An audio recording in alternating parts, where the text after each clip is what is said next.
안녕하십니까, 김영삼입니다. 이승만 학당이 벌써 이제 4기째를 맞았습니다. 그래서 4기를 맞아서 새로운 그 교육생을 모집하고 있습니다. 이승만 학당은 작년부터 시작을 해서 대한민국의 건국정신을 알리고, 그리고 대한민국이 발전하고 지금까지 산업국가로서 성장하는데 이승만 시대가 어떤 역할을 했는지를 집중 조명하는 그런 아주 격조 높은 그 강의가 12개 강좌가 연속으로 이어지게 됩니다. 4기의 경우는 1월 초부터 시작을 해서 매주 토요일 그 한 강좌씩을 소화를 해서 3개월간에 걸쳐서 진행을 하게 됩니다. 이미 저희가 뭐 홈페이지라든지 그 다음에 조선일보 광고를 통해서 그 이승만 학당 이제 4기 그 교육생들 모집을 하는 내용들을 고지를 했습니다만은, 이 내용을 보시는 분들은 이승만 학당 홈페이지에 들어오셔서 신청을 하셔서 같이 공부를 하는 대회에 동참해 주시기를 바라겠습니다.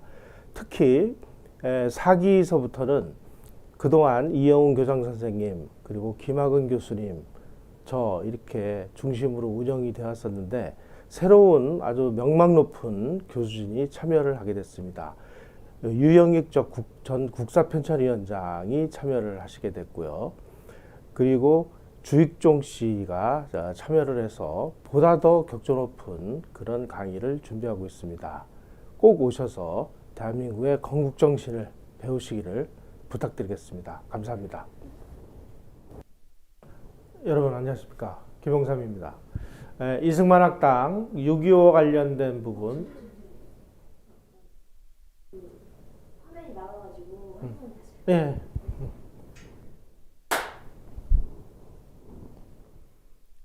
여러분 안녕하십니까, 김영삼입니다. 이승만 학당 강의를 애청해 주신 애청자 여러분께 진심으로 감사드립니다.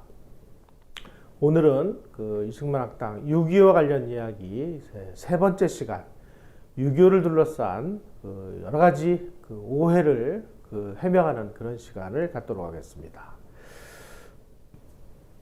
6.25와 관련해서 지난 시간에 이제 내전설, 북침설, 남침 유도설 이런 것들이 다 이제 그 엉터리 사기극이라는 것을 설명을 드렸고요. 오늘은 이제 그 6.25가 이제 시작된 시점서부터 내용들을 살피면서 이제 그 엉터리 같은 이야기들의 본질을 살펴보도록 하겠습니다. 6월 25일 새벽 4시에, 그날은 비가 주룩주룩 내리는 날이었습니다. 장마철이었기 때문에 새벽 4시에 그 38선 전역에서 아주 약 30분에 걸친 격렬한 그 공격 준비 사격에 의해서 전역에서 이제 남침이 시작이 됐습니다.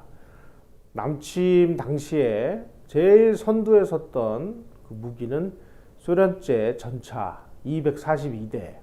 자주포라는 것은 포는 포인데 아주 그 캐터필러가 달린 전차처럼 생겨서 이렇게 자력으로 움직이는 자주포 176대, 그리고 그 전투기 폭격기 등 약 226대의 항공기가 동원된 아주 그야말로 대대적인 남침이었습니다.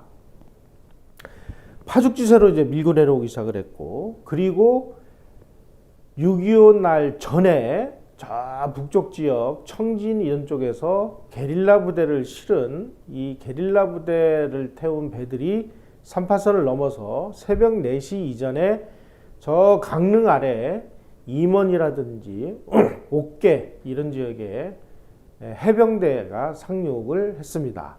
그리고 지금 요 그 화면에 보이시는 요 해군 함정이 백두산함이라는 건데요. 그 배 남바는 701번을 달고 있는 이 백두산함이 울산 앞바다 쪽으로 내려와서 부산을 점령하기 위해서 내려오는 아주 무장 괴선박에 약 600여 명의 게릴라들을 태우고 있었다고 합니다. 그 게릴라들을 태운 배가 울산 앞바다로 쭉 내려오는 것을 우리 아군의 701호 백두산함이 발견을 하고 약 2시간에 걸친 아주 격렬한 그 포격전 끝에 이 게릴라들을 태운 배를 격침시키는 데 성공을 합니다. 만약에 이 배를 우리 백두사람이 발견하지 못해서 부산항을 이 약 600명의 이 게릴라들이 점령을 했다면 아마 미군들이 부산항을 이용해서 뭐 상륙을 해서 물자를 하역하고 이런 일이 거의 불가능하지 않았을까. 어떻게 보면 뭐 천호신조이기도 하고요. 이런 일이 이제 벌어졌습니다. 백두사람의 이 용맹한 분투 덕분에 대한민국이 살아났을지도 모르는 이런 일이 벌어졌습니다. 자, 지도를 한번 보겠습니다. 여기 보시면 여기가 서울입니다. 여기에 이제 붉은색으로 칠해져 있는 부분이 이제 인민군들이 공격을 한 거고요. 여기 옹진반도를 통해서 그 당시에는 여기 38선이었고 여기가 개성이고 여기가 옹진반도 여기도 다 우리 대한민국 영토였습니다. 그래서 여기를 치고 내려오고 여기를 치고 내려오고 그리고 춘천 지역에서 인민군들이 밀고 내려와 가지고 이런 식으로 해서 수원을 차단해 가지고 이쪽으로 내려오는 우리 아군들을 이제 경멸시키기 위해서 이쪽으로 내려왔습니다만은 바로 여기 춘천 지역을 우리 막고 있던 우리 국군 육사단이 정말 용맹스러운 전투를 통해서 약 3일간이나 이 인민군 사단의 이쪽을 저지를 시키는 바람에 우리가 이 수원 지역을 포위를 안 당하고 우리 국군 주력 부대가 안전하게 빠져나갈 수 있는 시간을 벌어줬습니다. 이 국군 육사단의 이 대대적인 그야말로 용맹한 전투야말로 초반에 우리 국군의 그 괴멸을 막고 이게 안전한 후퇴를 해서 우리가 전열을 정비하는 아주 결정적인 그런 힘이 됐던 그런 전투입니다. 산에서 보시듯이 우리 국군들은 정말 어려운 가운데 정말 용맹하게 잘 싸웠습니다. 그리고 아까 말씀드렸듯이 게릴라들을 실은 인민군 해병대가 강릉 아래 상륙을 했고 또 하나는 저 아래 지역으로 내려가다가 우리 백두사람에 발각이 돼서 격침당하는 이게 이제 6.25 초반의 전투 상황이 되겠습니다. 자, 그러면 남침 당일날 이승만 대통령은 어떤 활동을 했는가? 1950년 6월 25일 날 기록에 하면 10시 30분에 이승만 대통령은 인민군 남침에 대한 정식 보고를 받았습니다. 그리고 11시 30분에 주한 미국 대사였던 무초 대사를 경무대로 불러서 국가 수호를 위한 전쟁 목표 4원칙을 무초 대사에게 이야기를 합니다. 이게 굉장히 중요합니다. 4가지 전쟁 원칙을 밝혔습니다. 이승만 대통령은 첫째, 한국에서 일어난 전쟁이 세계대전의 빌미를 제공하는 장이 되어서는 안 된다. 둘째, 한국민은 모든 국민이 참여하는 총력전을 전개하겠다. 셋째, 북한의 불법 남침을 남북 통일의 절호의 기회로 삼는다. 이 부분이 정말 중요합니다. 북한의 불법 남침을 남북 통일의 절호의 기회로 삼는다. 해방 후 미국과 소련에 의해서 인위적으로 그어진 38선은 북한이 먼저 침범했기 때문에 그 의미를 상실했다. 따라서 이 전쟁을 이용해서 우리는 38선 이북의 미 수복 지역을 회복을 해서 통일 대한민국을 수립하겠다라는 전쟁 원칙을 바로 남침 당일인 6월 25일 날 11시 30분에 무초 주한 미국 대사에게 밝힙니다. 정말 대단한 결정이 아닐 수가 없습니다. 넷째, 위기를 타개하고 북진 통일을 위해서 미국과 유엔군의 지원이 필요하니 지원을 해달라라고 공식으로 요청을 하게 됩니다. 자, 이제 우리가 전쟁 초반에 가장 좀 뭐라고 할까 유익 있게 들여다봐야 될 부분이 인민군 전차부대의 미스터리입니다. 6월 26일 그러니까 6월 25일 날 남침이 시작됐으니까 바로 하루 지난 6월 26일 날 오후 1시에 인민군 전차부대가 의정부를 점령을 했습니다. 여러분 한번 상상을 해 보십시오.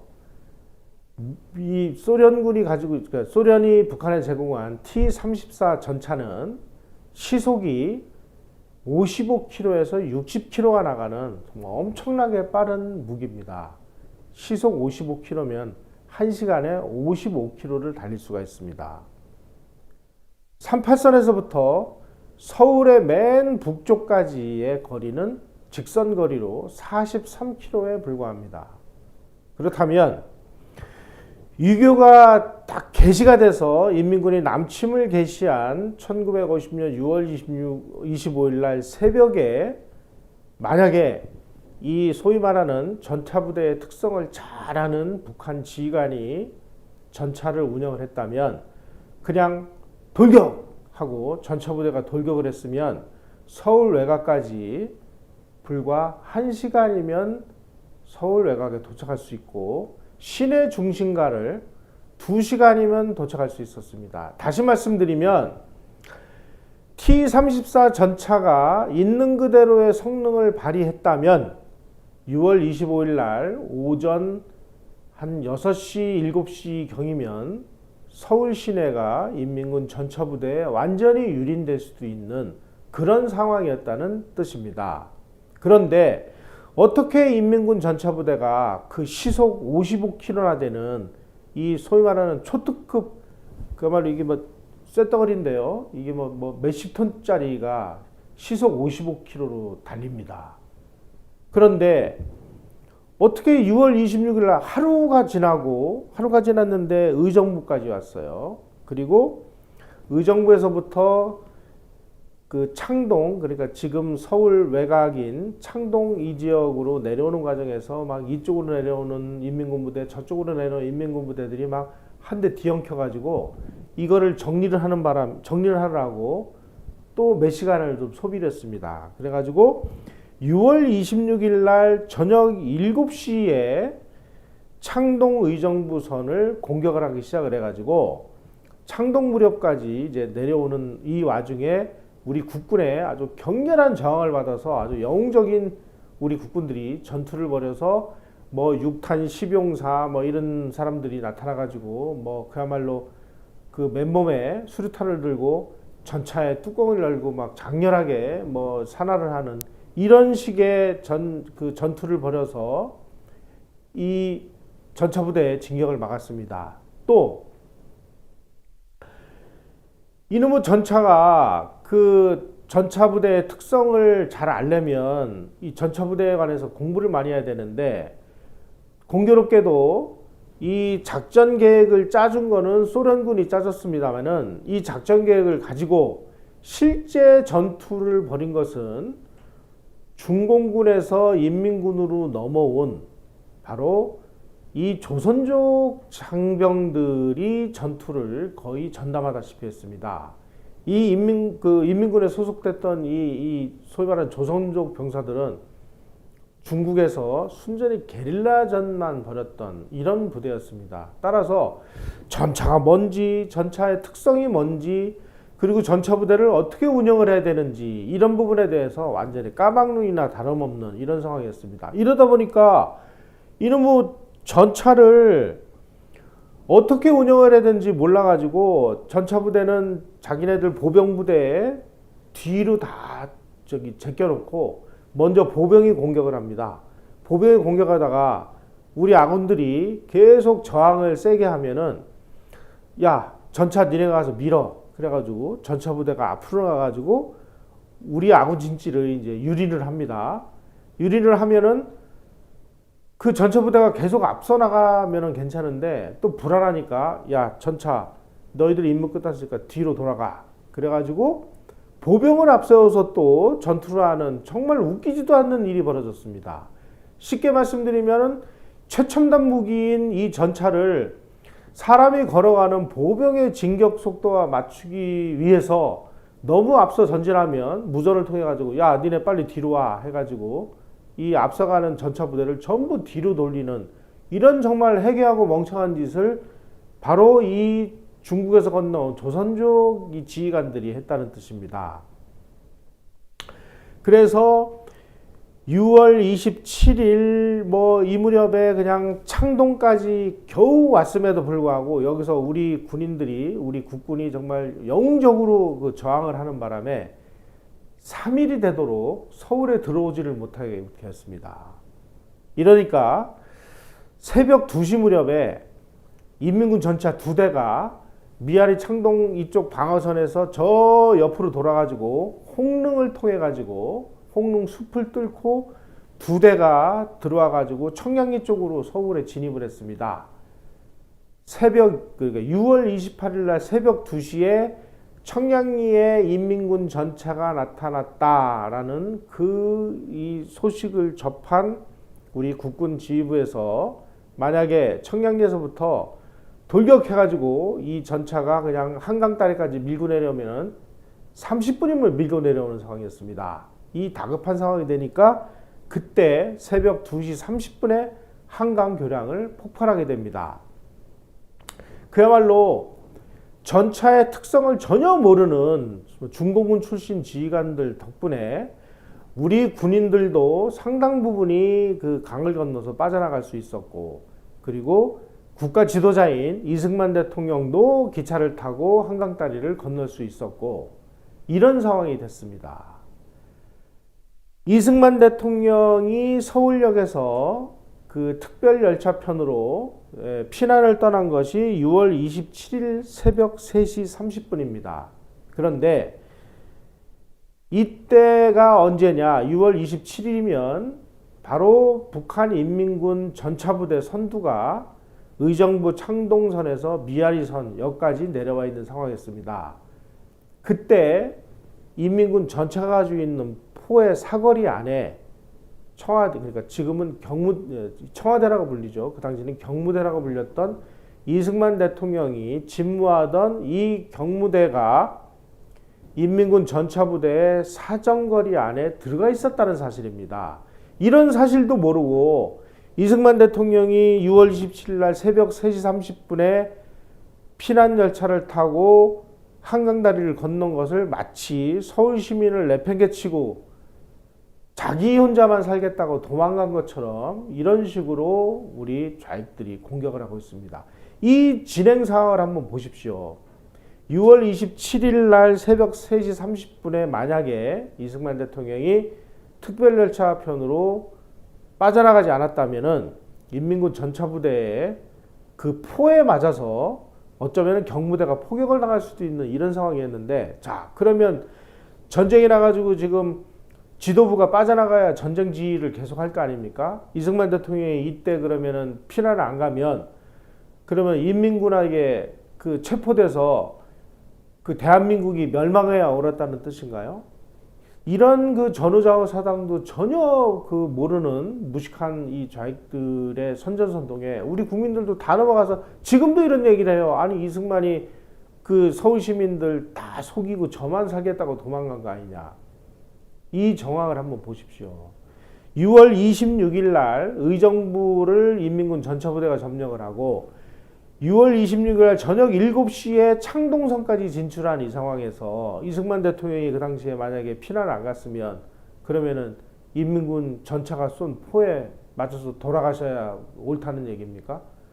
이런 허무맹랑한 주장들을 지금 하고 앉아 있는 이런 게 지금 우리나라의 현실이라는 거죠. 자, 이제 우리가 유엔 참전 문제를 우리가 좀 보도록 하겠습니다. 화면을 좀 보여주십시오. 네. 사실 대한민국은 유엔이 낳은 자손이다라는 이야기를 듣습니다. 왜냐하면 사상 최초로 유엔이 만들어진 이후에 유엔의 선거 감시하에 재헌의회가 만들어졌고 그 재헌의회가 대통령을 선출을 하고 재헌헌법을 만들고 그래서 대한민국이 만들어졌고 대한민국 건국된 이후에 유엔에서 대한민국이 한반도의 유일한 합법정부다라고 승인을 받았습니다. 따라서 대한민국은 유엔이 만든 유엔의 나라이기도 합니다. 그런데 1950년 6월 25일 날 이 북한 공산 집단이 유엔이 만든 대한민국을 침략을 해오니까 유엔 입장에서 보면 유엔이 만든 이 나라를 침략을 해서 무너뜨리기 위한 침략이 벌어졌으니까 이것은 평화의 파괴자이고 유엔의 권위에 대한 도전이 되는 셈입니다. 그래서 6월 25일 날 남침 당일 날 유엔 안보리가 다음과 같은 결의안을 냅니다. 북한의 남침은 평화의 파괴로 규정하고 전투행위를 즉각 증지하라. 그리고 38도선 북쪽으로 병력을 철수하는 촉구 결의안을 냅니다. 또 6월 27일 날 유엔 안보리가 열려서 북한을 침략자로 규정하고 유엔군을 편성을 해서 공산군을 저지하기로 결의를 합니다. 그리고 6월 30일 날 트루먼 미국 대통령이 미 지상군을 파병하기로 결정을 했고, 그리고 7월 7일 날 유엔 안보리가 미국이 통솔하는 유엔군 사령부를 설치하기로 결의를 합니다. 자, 이렇게 보면 미국과 유엔은 아주 중요한, 그러니까 한반도에서 전쟁이 일어난 것을 기화로 해서 유엔군을 파견을 해서 공산군을 저지하기로 결의를 하고, 그리고 미국이 통솔하는 유엔군 사령부를 설치하기로 결의를 합니다. 따라서 이제부터는 이제 미국과 유엔이 주도하는 유엔의 전쟁이 됐습니다. 그래서 7월 8일 날 트루먼 미국 대통령이 극동군 사령관 메가더에게 유엔 통합군 사령관으로 임명을 했고, 그리고 16개국이 참전 의사를 밝혔고 5개국이 의료진을 파견하겠다라는 그런 의사 표시를 했습니다. 이제부터 이제 유엔의 전쟁이 된 겁니다. 그런데 이렇게 되다 보니까 이제 국군의 작전 지휘권 문제가 이제 그 제기가 되기 시작을 합니다. 7월 13일 날 한국에서 유엔군 지상부대를 통합지휘할 미군 사령부가 이제 대구로 이동을 했습니다. 그래서 그 다음 날인 7월 14일 날 한국군의 육군본부가 대구 미 8군 사령부 옆으로 이전을 했고, 이날 그러니까 7월 14일이 되겠습니다. 이승만 대통령이 메가더 유엔군 사령관에게 현재와 같은 적대 상태가 지속되는 동안 한국의 육해공군 지휘권을 귀하에게 이양을 한다라는 서한을 전달을 합니다. 이 서한에 대해서 메가더 유엔군 사령관은 4일 후인 7월 18일 날 이승만 대통령의 결정을 영광으로 생각하며 유엔군의 종국적인 승리를 확신한다. 그래서 이 제안을 수용을 했습니다. 그리고 7월 25일 한국군의 지휘권 문제가 유엔 안보리에 제출이 돼서 여기서 통과가 돼서 유엔 통합군 사령관이 한국군에 대한 지휘권을 보유하기로 유엔의 결의에 의해서 결정이 됩니다. 따라서 이때 한국군에 대한 작전 지휘권이 유엔군 사령관에게 이양이 됩니다. 자, 그렇다면 이 문제 때문에 이승만 대통령이 뭐 주권을 팔아먹었다, 뭐 온갖 이제 비난을 받게 되는 그 결정적인 원인이 됩니다. 그렇다면 작전 지휘권을 이승만 대통령은 왜 이양을 했을까요? 세계적인 그 전쟁 전략가인 클라우제비치는 전쟁론에서 이렇게 얘기했습니다. 전쟁의 승리는 지휘 통제 체계의 단일화에서 시작이 된다. 만약에 그 당시에 이승만 대통령이 한국군에 대한 작전 지휘권을 유엔군에게 이양을 안 했다면 유엔군은 유엔군대로 작전을 지휘를 하고 한국군은 한국군대로 작전 지휘를 하는 상황이 되다 보니까 소위 말하는 지휘 통제 체제가 이원화가 되게 됩니다. 이러면 원활한 작전을 수행할 수가 없죠. 그리고 두 번째, 그보다 더 중요한 의미가 있습니다. 지휘 통제 체제의 단일화라는 의미보다 더 중요한 것은 그 당시에 대한민국은 유엔 회원국이 아니었습니다. 따라서 우리가 유엔군의 일원이 돼서 싸우려고 해도 싸울 방법이 없는 거예요.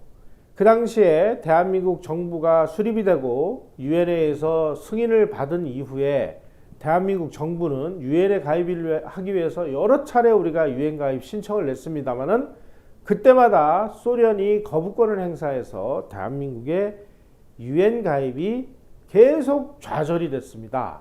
이런 상황이기 때문에 한국은 유엔 회원국이 아니기 때문에 유엔군이 파병이 돼도 거기에 이론에 대해서 싸울 수가 없는데, 싸울 수 있는 유일한 방법은 우리 군에 대한 작전 지휘권을 유엔군 사령관에게 이양을 해서 유엔군 사령부가 한국전을 수행하는 것을 전적으로 책임을 맡김으로 인해서 한국군이 유엔군의 일원이 돼서 전쟁을 하는 그런 군대가 되기 시작을 했습니다. 그래서 모든 포탄이라든지 탄약이라든지 이런 것도 유엔군의 일원으로서 유엔군으로부터 우리가 지원을 받고, 바로 이 부분이 이승만 대통령이 국군 작전 지휘권을 유엔군에게 이양한 근본 이유라는 점입니다. 첫째, 지휘 통제 체제의 단일화를 위해서.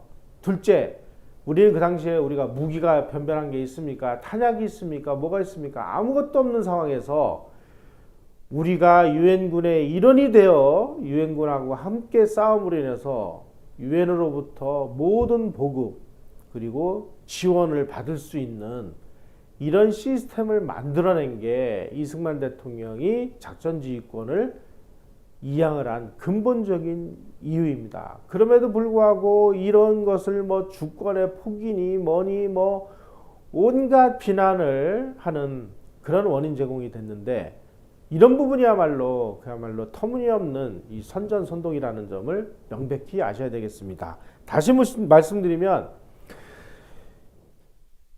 유엔군에게 작전지휘권을 이양한 것은 주권의 포기가 아니라 한국군을 유엔 회원국이 아닌 우리가 유엔 회원국의 일원이 되어 싸울 수 있도록 만들기 위한 이승만 대통령의 아주 고도의 국제법적인 해안이 만들어낸 작품이었다. 이렇게 우리는 이해를 해야 되고, 그리고 이 헛된 이상한 이야기들을 퍼뜨리는 사람들을 바라줘봐줘야 되는 그런 상황입니다. 자, 이 지휘체계 통일의 중요성이 얼마나 중요한가는 월남전과 한국전을 비교해보면 명쾌하게 나옵니다. 미 육군대학의 전략문제 교과서인 전략 월남전의 비판적인 분석이라는 이 교과서에 의하면, 그 저자가 해리 서머스라는 그 사람인데요, 월남전이 패배한 이유는 한국전으로부터 지휘 통제 체제의 단일성을 배우지 못했기 때문이다. 이렇게 지적을 하고 있습니다. 한국전은 한국이 전쟁 당사국이고 미국이 주요 참전국으로 두 대통령이 최고사령관이었습니다. 지휘권이 이원화가 돼 있었죠.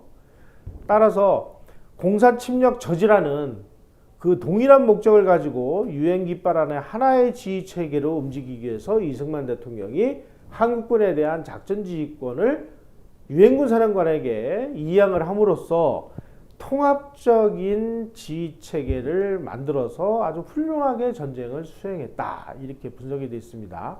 반면에 월남전은 어떻게 했느냐? 전쟁 목적도 달랐고, 그리고 하나의 적을 두고 미군과 월남군이 독자적인 지휘권을 행사를 하면서 서로 간에 계속 엇박자가 났습니다. 따라서 지휘 체제가 통일화되지 않아서 실패한 전쟁이다 라고 미 육군대학의 전략문제 교과서를 쓴 해리 서머스라는 저자는 주장을 하고 있습니다. 이승만 대통령의 지휘 체계를 통일하기 위한 작전지휘권 이양이 이런 식의 고도의 전략적인 판단에서 이루어졌다라는 사실을 우리는 이 자료를 통해서 다시 한번 볼 수가 있는 좀 좋은 자료가 되겠습니다.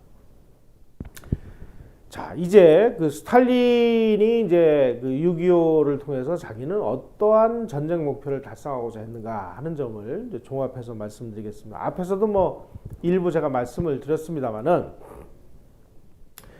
그 남침 작전 계획을 짜서 넘겨준 건 아까 좀 말씀을 드렸고, 선제 타격 계획을 반격 계획이다라고 바꿨던 것도 말씀을 드렸고요.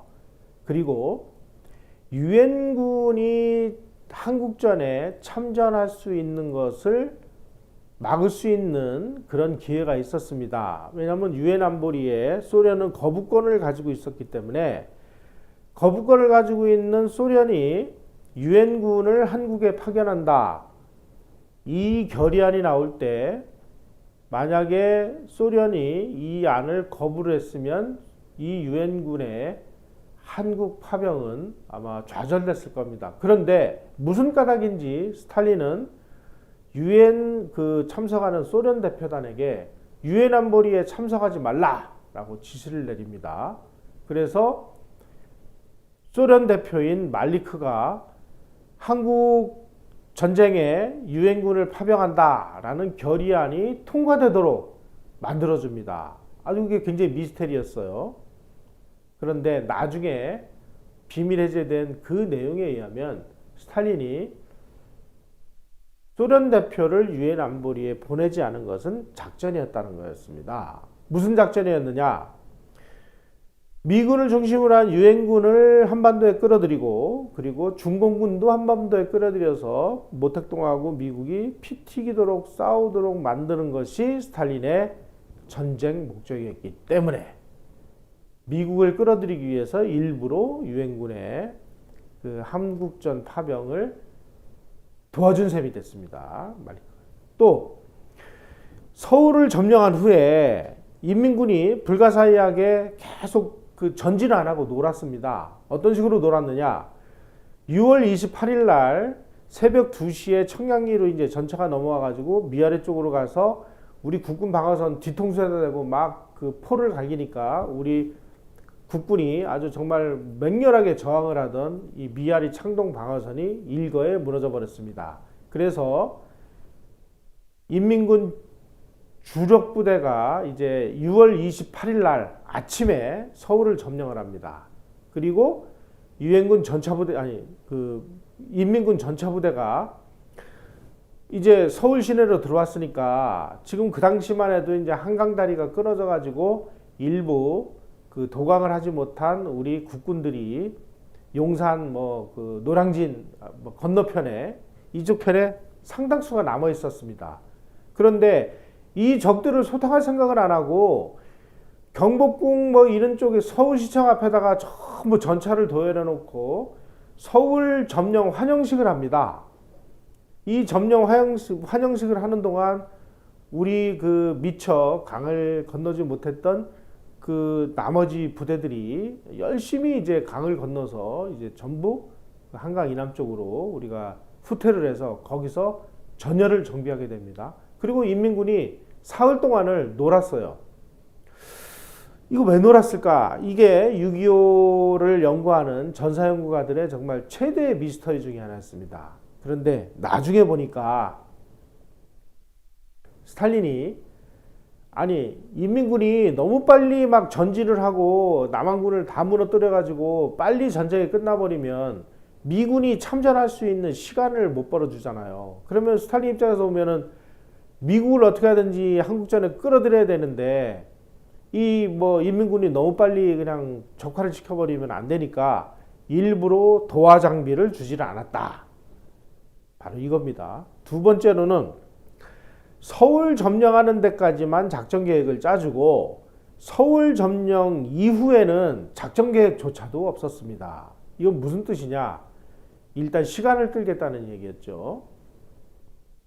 그리고 또 아주 인민군 중에서 아까 말씀드렸던 인민군 중에는 중공군으로부터 편입이 된 조선족 병사들로 구성된 3개 사단이 있었다고 그랬죠. 이 3개 사단이 6.25가 났을 때 가장 전투를 잘하는 정예 사단이었는데 그 중에 인민군 6사단은 방호산 사단이라고 그래서 이 조선족이었던 방호산이가 지휘하는 아주 그야말로 천하무적의 부대라고 그랬습니다. 이 방호산 부대가 갑자기 대전 부근에 와가지고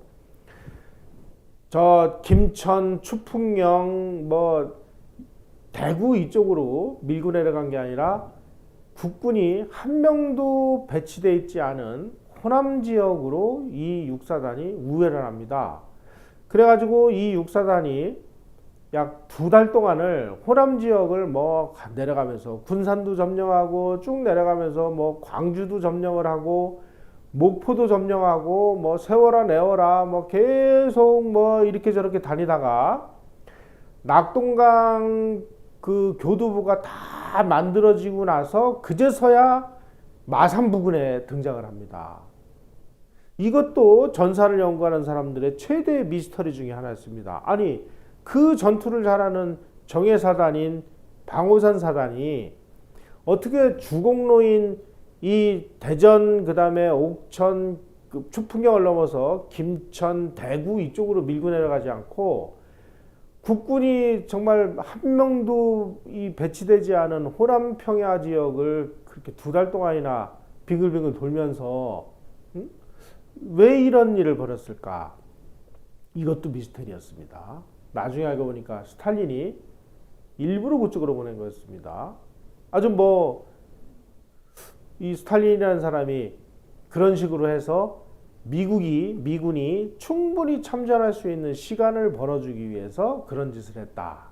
이런 뜻이 되겠죠. 그리고 낙동강 부근에서 이제 전투가 막 벌어지기 전에 7월 무렵에 중공군이 이제 그 자기네들도 이제 낙동강 여기만 싹 밀어버리면 이제 남한 전체가 공산화가 되니까 모택동이가 7월 좀 지나서 우리 중공군을 좀 보내려고 하는데, 이러니까 스탈린이 야, 너희들 아직 시기상조야. 이거 자칫 잘못하면 큰일 나.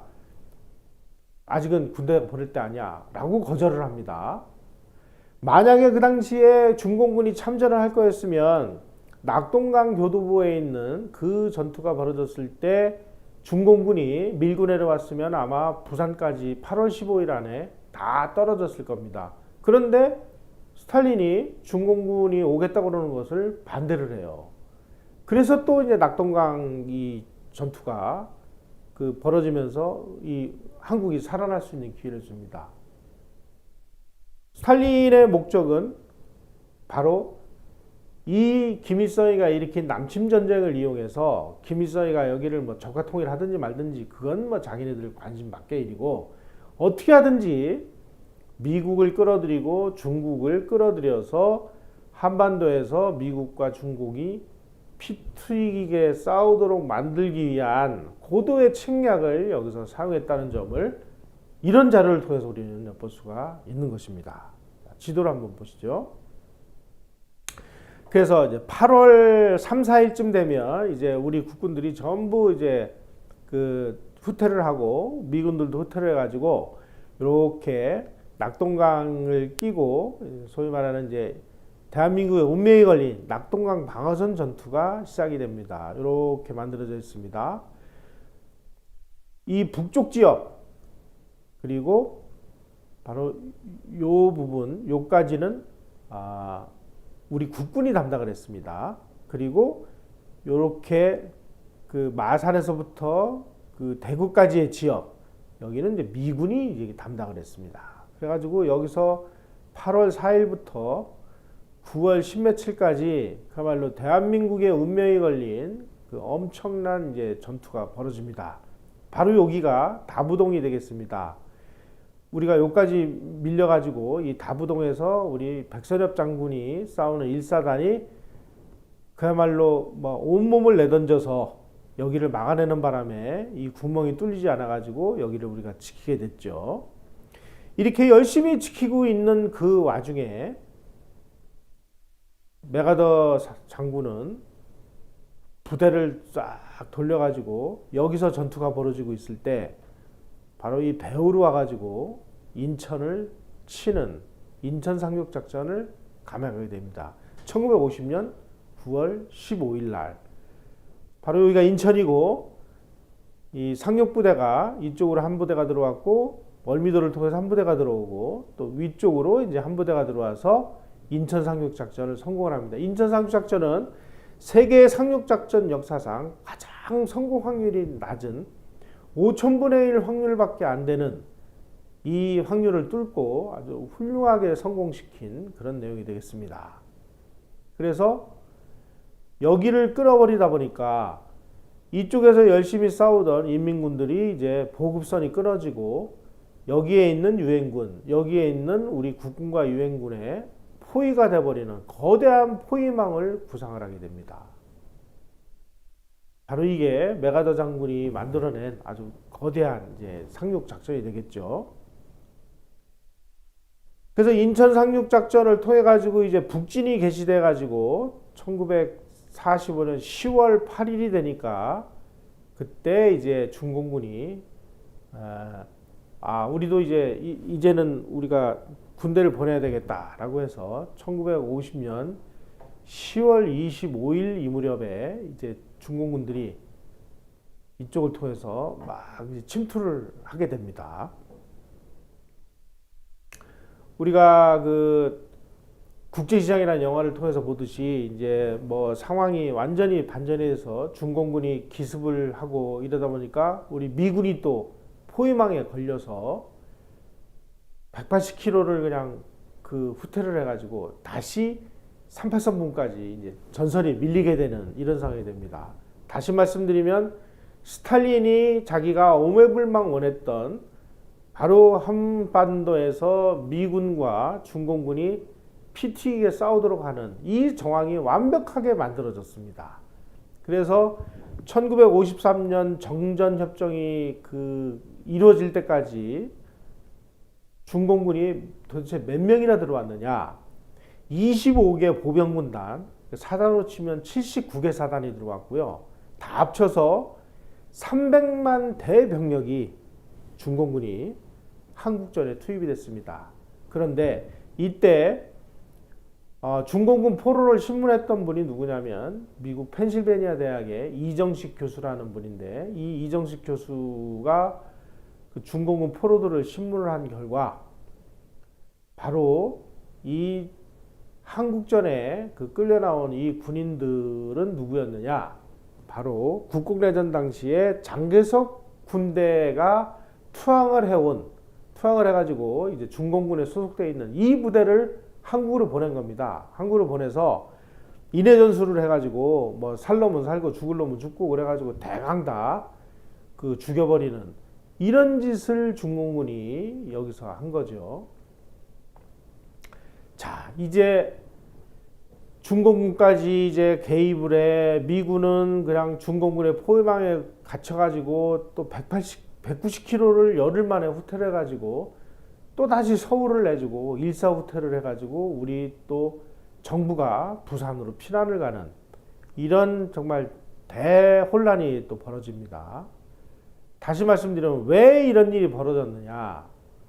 이승만과 메가더의 전쟁 목표는 공산군이 남침을 한 기회에 공산당을 때려 부숴가지고 통일을 달성하고 공산주의자들을 이 지구상에서 영원히 몰아내는 것이 이승만 대통령과 메가더 사령관의 전쟁 목표였습니다. 반면에 미국 대통령인 트루먼의 전쟁 목표는 뭐였느냐? 1947년에 자신이 발표한 트루먼 독트린의 완성, 다시 말씀드리면 공산주의를 더 이상 남침을 못하도록 현 전선에서 봉쇄하는 것이 트루먼의 전쟁 목표였습니다. 영국 수상 애틀리는 무슨 전쟁 목표를 가지고 있었느냐? 지금 미국이 한국이라는 정말 쓸데없는 지역에서 미군이 막 몇만 명이 매달려 가지고 전쟁을 하다 보니까 유럽 전선이 텅 빈 거예요. 그러니까 동아시아에 매달려 있는 미국을 빨리 설득을 해서 전쟁을 그냥 얼렁뚱땅 빨리 미봉을 시키고, 그리고 미군을 빼내 가지고 유럽 방위에 전념을 시켜야 되는 이런 상황입니다. 따라서 영국은 미국에게 그냥 시도 때도 없이 아니 이런 전쟁을 왜 계속하느냐, 그러니 대강 적당한 선에서 휴전을 하고 빨리 미군이 빠져나와 가지고 유럽을 지켜달라, 이런 목표를 가지고 있었습니다. 다시 말씀드리면 스탈린은 미군과 중공군을 끌어들여서 피 튀기게 싸우도록 하는 게 스탈린의 목표요. 트루먼은 원래 자리로 공산주의자들을 틀어막는 것이 트루먼의 목표요. 메가더와 이승만은 이 기회에 아주 그냥 공산당을 사그리 때려잡아 가지고 공산 통일을 이뤄 가지고 지구상에서 공산주의를 완전히 말살하는 것이 이승만과 메가더의 목표였기 때문에 서로 전쟁 목표가 달랐으니 이 전쟁이 제대로 굴러갈 수 있겠습니까? 그러다 보니까 결국은 적당한 선에서 빨리 휴전을 하고 우리는 빠져나가자. 너무 희생이 크다. 이런 쪽으로 해서 이제 휴전을 하게 되는 이런 상황으로 몰려갑니다. 자, 이제 상황을 보면 우리가 전쟁은 전쟁인데 전쟁을 통해서 우리는 뭐 너무나 많은 그 인명 피해, 물적 피해를 당했습니다. 뭐 거의 남한 국민의 200만 명 정도가 죽거나 다쳤다라는 통계가 있습니다. 200만 명이면은 어떤 상황인지 아십니까, 여러분? 그 당시에 남한 인구가 2,200만 정도였습니다. 2,200만 중에 200만 명이 전쟁 기간 중에 죽거나 다쳤으니까 전 국민 10명 중에 1명이 이 전쟁을 통해서 죽거나 다쳤거나 납치당했거나 이런 상황이 됐다는 뜻입니다. 이거 얼마나 끔찍한 일입니까? 그리고 철도, 도로, 항만 같은 사회간접시설의 67%가 파괴가 됐습니다. 뭐 엄청난 우리가 피해를 입었습니다마는 그나마 우리는 얻은 것도 있었던 전쟁이었다라는 점을 우리는 잊지 말아야 되겠습니다. 무엇을 얻었느냐? 첫째로 대한민국의 체제에 대한 아주 굳건한 믿음을 우리는 가지게 됐습니다. 인민군 점령 치하에서 가짜 선거, 그리고 현물세 징수, 점령지역 주민들을 강제로 동원을 해가지고 뭐 전쟁터에 총알맞이로 막 내보내고 인민재판을 해가지고 죽창으로 찔러 죽이고 납치를 하고 하는 이런 것들을 체험하면서 아, 우리가 나라라는 것이 얼마나 소중한가, 대한민국이라는 것이 얼마나 소중한가라는 이 대한민국 체제에 대한 굳건한 믿음이 생기기 시작했다는 점입니다. 그리고 또 우리가 전쟁을 하면서 38선이 휴전선으로 완전히 굳어지다 보니까 삼면은 바다로 둘러싸여 있고 그리고 대륙으로 가는 길은 철조망 휴전선으로 막히다 보니까 남한은 섬이 아닌 섬처럼 고립이 되어 버렸습니다. 이렇게 고립이 되다 보니까 우리가 정말 먹고 살려면 배를 타고 해외로 나가서 다른 나라하고 무역을 하고 그 뭐 개방을 하는 이런 길밖에 없지 않습니까? 바로 여기서 우리가 수천 년 동안 이어오던 중국이라는 대륙 문명권에서 태를 끊고 나와가지고 미국이라는 해양 문명권과 접합을 해서 거기서 동맹 체제를 만들어내는 대륙 문명권에서 해양 문명권으로의 아주 이 문명사적인 대전환을 이루는 결정적인 전기가 됐다 하는 점. 세 번째, 이거보다 더 중요하겠습니다. 우리가 전쟁 초기, 그러니까 6.25 그 기습 남침을 당하던 1950년 6월 25일 현재 대한민국 국군이 9만 5천 명 정도였습니다. 그런데 전쟁을 하면서 우리 군대가 계속 팽창을 해가지고 1953년 우리가 한미 상위 방위 조약을 맺었을 때 미국과 한국은 서로 합의에 의해서 70만 대군을 보유하는 것을 우리가 약정을 받았습니다. 70만 대군. 여기에 투입되는 대한민국 남성 대부분이 군 생활을 하면서 협동정신을 익히고 그리고 신무기 기술을 습득을 하고 그리고 근대적인 뭐 대포를 쏘거나 총을 쏘려면 이 소위 말하는 기계 문명에 우리가 익숙해져야 됩니다.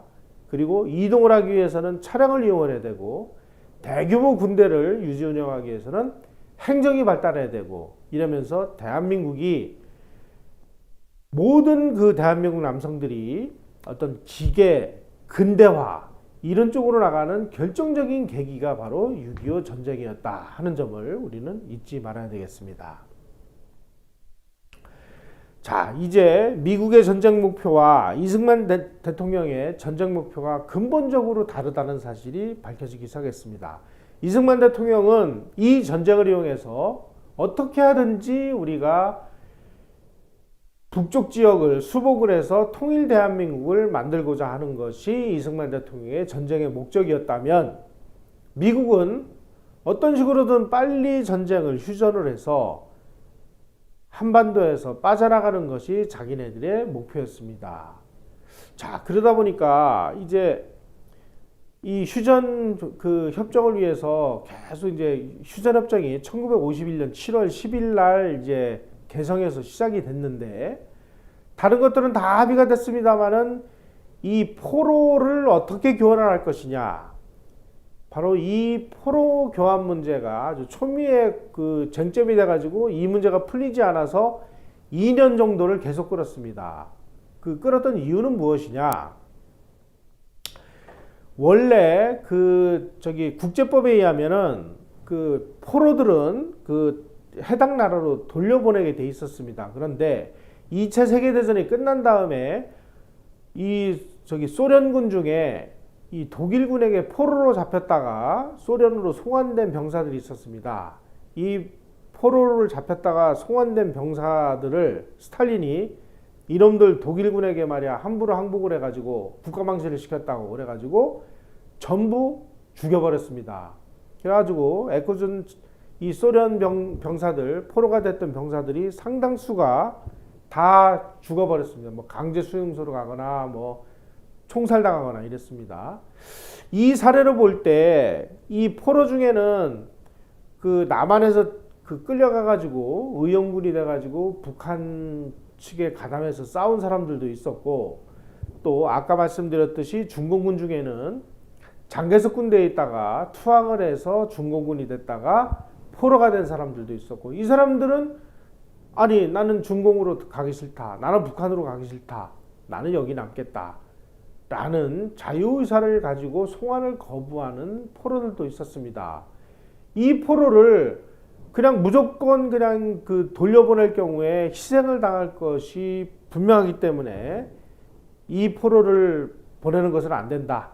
따라서 자유의사를 물어서 나는 남한에 남겠다 하는 사람들은 남한에 남도록 해야 된다라는 이 주장과 이 북한 측과 공산 측에서는 무슨 소리냐 무조건 포로를 교환해야 된다 라는 주장이 첨예하게 맞물리면서 2년 정도를 끌었습니다마는 어떻게든지 빨리 전쟁을 끝내기 위해서 얼렁뚱땅 그러면 그 넘겨주자 이런 식으로 이제 그 합의가 됐습니다. 그 합의 소식을 듣고 이승만 대통령이 우리는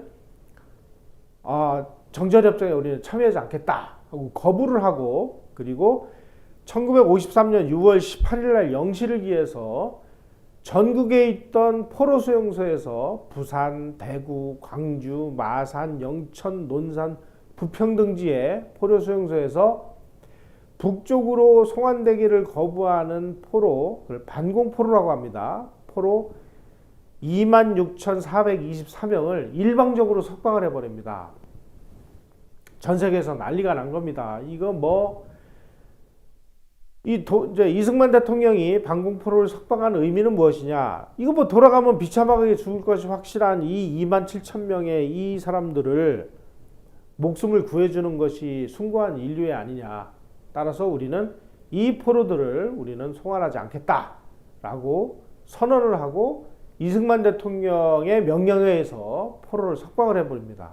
그러니까 뭐 난리가 난 겁니다. 이것 때문에 뭐 정전협정이 이제 엉망진창이 될지도 모르는 상황이 되니까 미국에서 이승만 대통령을 제거를 하기 위해서 에버리디 작전이라는 것을 또 만듭니다. 에버리디 작전을 통해서 이승만 대통령을 체포를 하고 대한민국을 다시 미군정화에 두기 위한 이런 작전 계획이 만들어졌습니다마는 덜레스 미 국무장관이 이 방안에 강력히 반대를 하는 바람에 이 안이 실행이 되지 못하고 폐기를 하게 됩니다. 따라서 미국이 가지고 있던 카드는 이제 그 이승만을 제거를 하고 군정을 실시를 하느냐 아니면 이승만이 요구하는 대로 한미 상호방위 조약을 체결을 하느냐 하는 두 가지 카드밖에 없었습니다. 고민 끝에 이승만은 한미 상호방위 조약을 체결하기로 하고 그리고 이승만에게 특사를 보내게 됩니다. 로버트슨 특사라는 사람을 이제 한국에 보내서 1953년 6월 24일 날 한국에 도착해서 이승만 대통령하고 14회에 걸친 마라톤 회담을 한 끝에 미국과 이승만 대통령은 휴전협정을 위해서 다음과 같이 약속을 합니다. 첫째, 정전협정을 체결한 후에 한미 양국은 상호방위조약을 체결한다. 둘째, 미국은 한국에 장기적인 경제 원조를 제공하고 그 1단계로 2억 달러의 그 원조를 제공한다. 셋째, 미국은 한국군의 20개 사단과 해공군력 증강에 합의를 한다. 그래서 우리는 70만 대군을 보유하게 됐고요.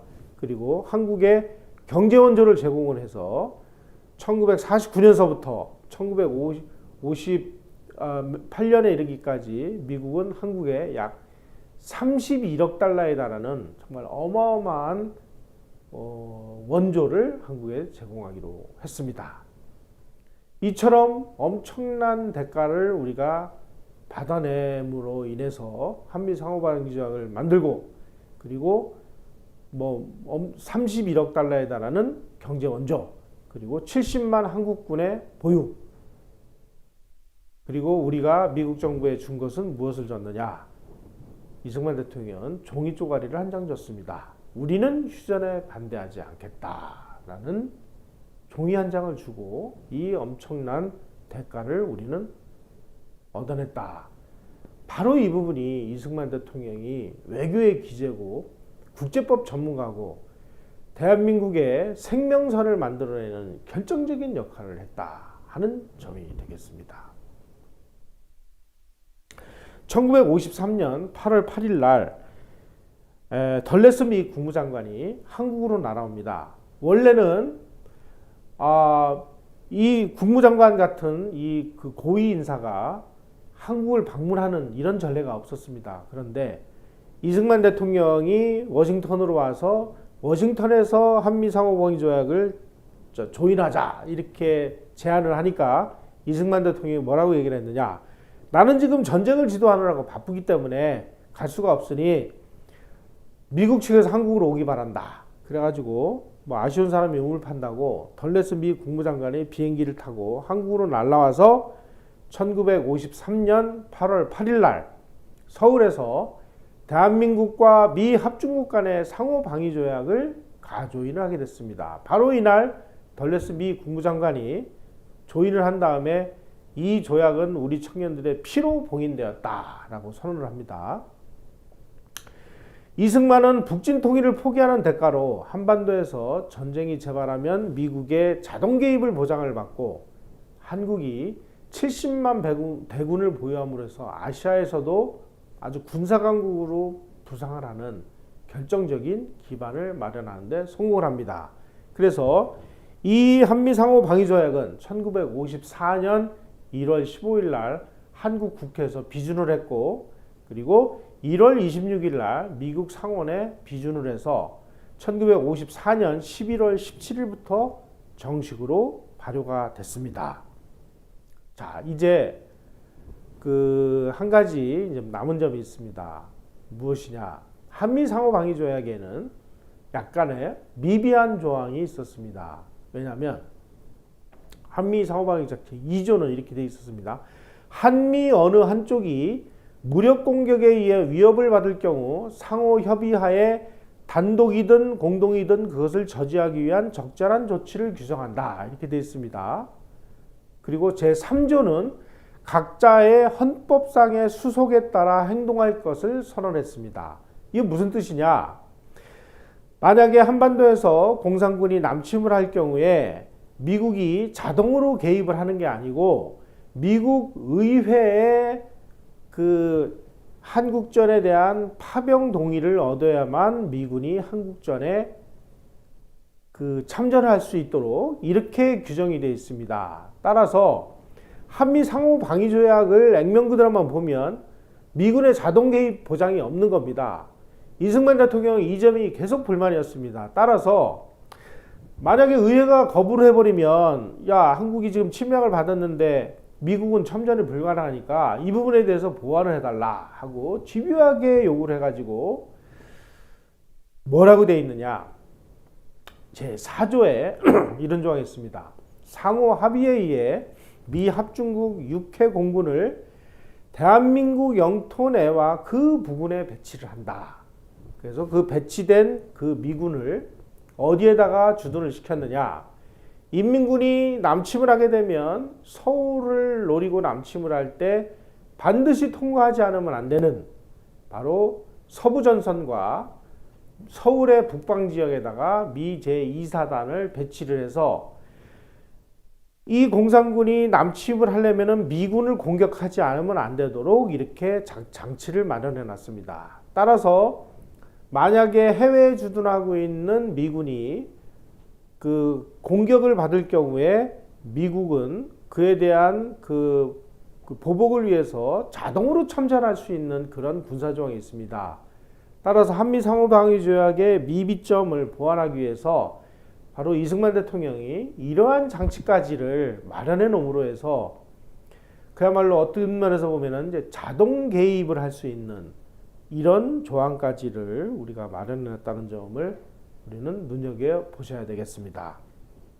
자, 그렇다면 한미상호방위조약이 맺어진 이후에 동북아시아가 어떤 상황이 됐느냐 하는 점을 우리는 눈여겨볼 필요가 있습니다.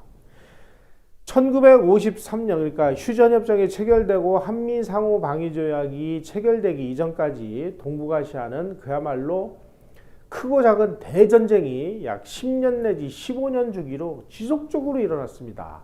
한번 사례를 보도록 할까요? 1894년에 중국과 일본이 전쟁을 벌인 청일전쟁이 벌어졌습니다. 그리고 1904년에는 러시아하고 일본이 전쟁을 한 러일전쟁이 또 벌어졌습니다. 그리고 1914년에는 1차 세계대전이 벌어졌을 때 영국과 동맹군이었던 일본군이 독일이 그 조차지로 가지고 있던 중국 청도를 공격을 해서 청도를 점령하고 이런 일이 벌어졌습니다. 1931년에는 만주에서 일본군이 만주사변을 일으켰습니다. 1937년에는 일본군이 중국을 공격을 해서 중일전쟁이 벌어졌습니다.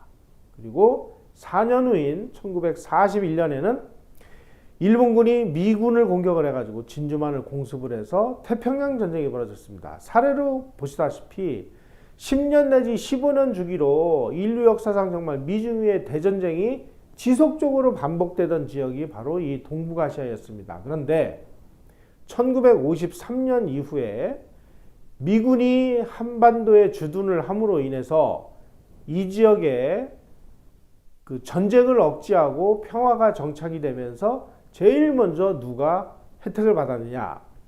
일본이 평화가 이게 난만하면서 이제 일본이 경제적으로 부흥을 해서 세계적인 경제 강국으로 부상을 했죠. 이어서 한국이 산업화하고 민주화에 성공을 해가지고 한국도 그야말로 세계 10위권의 경제 대국으로 발돋움을 했습니다.